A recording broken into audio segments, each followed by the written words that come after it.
নবদ্বীপে খুন বিজেপি কর্মী, তৃণমূলের বিরুদ্ধে অভিযোগ করেছেন মৃতের মা।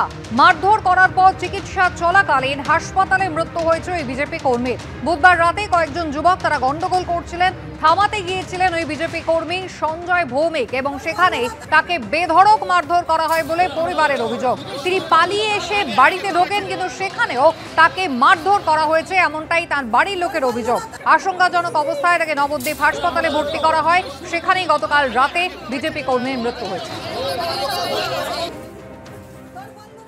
ওরা গন্ডগোল করছিল, তা আমার ভাই আর একটা ছেলে চন্দ্রশেখর নামে, সে বলছে তোরা গন্ডগোল করিস না বলে চন্দ্রশেখরকে প্রথমে মেরেছে।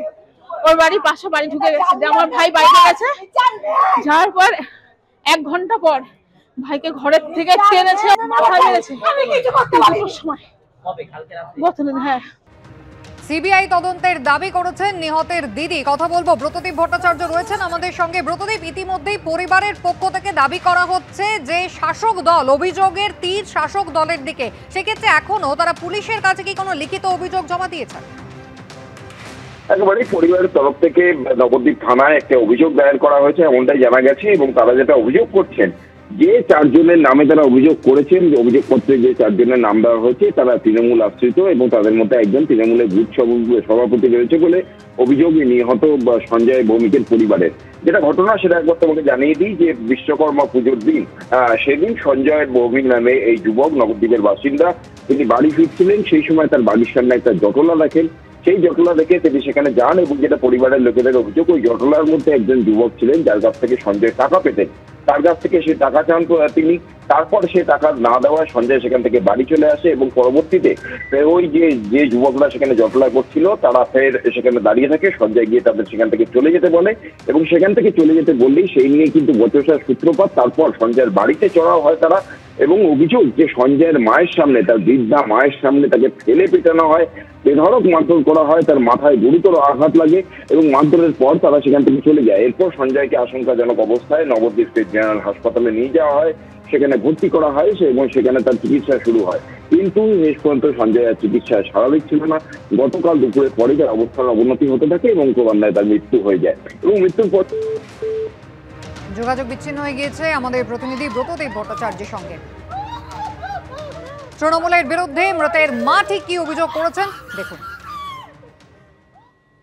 রয়্যাল স্টাফ, এই তো এই বটতলার এই না 7 বিলাটের ছেলেরা মেরেছে, আর মটর যখন খাই করে ওই ছেলেরা এই ক্লাবেই আছে। এইখানে কি দুষ্কৃতি কাজ হয়? হ্যাঁ হয়, হয়, অনেকদিন ধরেই হয়। অনেকদিন ধরে হয়। এর আগেও এই বাড়ির একটা ছেলেকে মেরেছে, ও অনেক টাকা পুজোর চাঁদা দিত, ই করতো। আমার ছেলেকেই আরেকবার মেরেছে। ওই ক্লাবটাই কারণ কি ওদের এত প্রভাব? ওদের সব ওই ছেলেরা এসে সব আসে, মদ খায় আর এই সব করে। ওরা কি কোনো রাজনৈতিক দলের সাথে যুক্ত? হ্যাঁ, রাজনৈতিক দলের সাথে তো যুক্তই। ওরা কোন দল করে? ওরা তৃণমূলের দল করে। তৃণমূলের নেতারা ওইখানে খাতা লেখা যত কিছু সব করে। তৃণমূল করে বলে বারবার তো নাকি ওই মদ খাওয়া নিয়ে কোনো কিছু হয়েছে সেটা বলতে পারবো না, কিন্তু তৃণমূলের দল। সিবিআই তদন্তের দাবি করেছেন নিহতর দিদি। আমরা চাইছি সিবিআই তদন্ত, আর চাইছি আমাদের যেমন কোল খালি হয়েছে ওদের জন্য কোল খালি হয়, ওদের যেন ফাঁসি হয়। আমরা ফাঁসির দাবি করি। থানায় অভিযোগ করেছি। ওনার থানার যারা প্রশাসনের দায়িত্ব আছে এদের সম্মান করি, কিন্তু এদের উপরে আমার ভরসা কিংবা বিশ্বাস কিছুই নেই। আমরা সিবিআই তদন্ত চাই। আমার মা, আমরা পুরো পরিবার, বাবা বলুন, আমরা পুরো বিজেপি পরিবারই, আমরা সমর্থক। আমার ভাই, হ্যাঁ, আর কারণ যে ছেলেটি মাতাল বলে ডেকেছে, সে বলছে দেখবে আমি ডাকবো, আমার লোকজন সে ফোন করে ডেকে নিয়ে গেছে, এই কথা বলেছে। সেই ওই তারক আর বধু, ওদের সে ফোন করে ডেকে নিয়েছে। যেমন আমার ভাইকে বাড়ি থেকে ফোন করে ডেকেছে, ওই তৃণমূলের ওই মাফিয়াগুলোকে, ওই গুন্ডাগুলোকে ওই ডেকে নিয়ে গেছে আমার ভাইকে মারার জন্য। আর ওরা পুরোনো না, আমার ভাই কারোর সঙ্গে শত্রুতা করে না। খুন করে বিজেপিকে দমানো যাবে না, প্রয়োজনে অভিযুক্তদের মাটির নিচ থেকে খুঁজে এনে তাদের বিরুদ্ধে আইনত ব্যবস্থা নেওয়া হবে, হুঙ্কার দিয়েছেন বিজেপি রাজ্য সভাপতি শ্রমিক ভট্টাচার্য। সারা রাজ্যব্যাপী তৃণমূলকে মারছে, তৃণমূল বিরোধী দল বিজেপিকে মারছে। 2021 সালের 2রা মে এর পর 27 দিনে 56 জন বিজেপি কর্মী খুন হয়। হাজার হাজার কর্মী এখনো আমাদের ঘর ছাড়া ভিন রাজ্যে আছেন, কিন্তু এটা মনে করার কোনো কারণ নেই। এভাবে বিজেপিকে খুন করে, ভীত সন্ত্রস্ত করে ওখানে নির্বাচনে তারা জয়ী হতে পারবেন। নদিয়ার বিস্তীর্ণ অঞ্চলে তৃণমূল কংগ্রেস কার্যত এই নির্বাচনে শূন্য হয়ে যাবে। আর আরো ভয়ের ব্যাপার যেটা, নির্বাচনের ফল বেরোনোর পর গতবারে তারা বিজেপিকে খুন করেছিল, এবার তৃণমূল কংগ্রেসের কর্মীরা তৃণমূল কংগ্রেসকে খুন করবে। লিঞ্চিং এর শিকার হয়ে যাবে তৃণমূল দলের কর্মীরা তৃণমূলের হাতেই। এইটাই পশ্চিমবঙ্গের বর্তমান অবস্থা তৈরি হয়েছে। তারা যদি মনে করে এভাবে বিজেপি কর্মীকে খুন করে বিজেপির পতাকাকে নিচে নামিয়ে দেবে বা বিজেপিকে ময়দান থেকে সরিয়ে দেবে, তাহলে ভুল করছেন। অভিযোগ ভিত্তিহীন বলছেন তৃণমূল কংগ্রেস মুখপাত্র অরূপ চক্রবর্তী।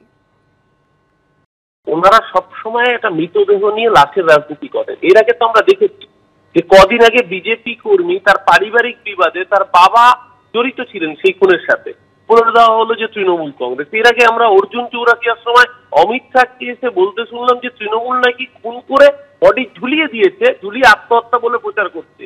পোস্টমর্টেম করালেন কমান্ড হাসপাতালে, তার পোস্টমর্টেমের রেজাল্ট কি হলো? সুইসাইড করেছেন বিজেপির বিধায়ক উত্তরবঙ্গে। সেই জায়গায় দাঁড়িয়ে প্রচার হলো যে তৃণমূল কংগ্রেস নাকি মার্ডার করেছে।